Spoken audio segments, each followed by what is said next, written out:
And I think one piece with that is also it's very much a strengths based approach. And one thing that I've learned is really looking at when it works, why does it work, and how do you build on that? And I think that's so important. Where we have families that we're working with that you don't see many times, you don't feel like there's a lot of success. And so, can you describe a little bit about that, how that works, and how that reinforces the positive work that goes on? Well, when you're upset, your attention's drawn to the problem. And I call it stressitis and stressitis. You're kind of deaf. Stressitis. Yeah, you're deafened and blinded to seeing when things are working better. And I think if one can first calm down, it's easier to think about what else is happening with the child or a family. And for example, these families have lots of struggles they're up against, but were they able to get that kid up in the morning and get them ready to come to Beacon?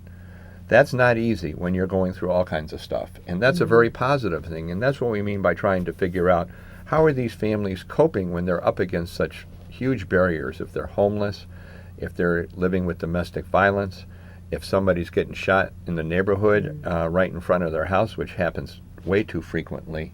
How often do our bus routes have to change their route and change their schedule, driving the children home from the program? There's a lot going on that many of us have never experienced, and they have to learn how to be able to cope with that. And coping is one of the greatest strengths that these families bring, and it's the staff, one of the greatest strengths that the staff bring is this huge capacity to care.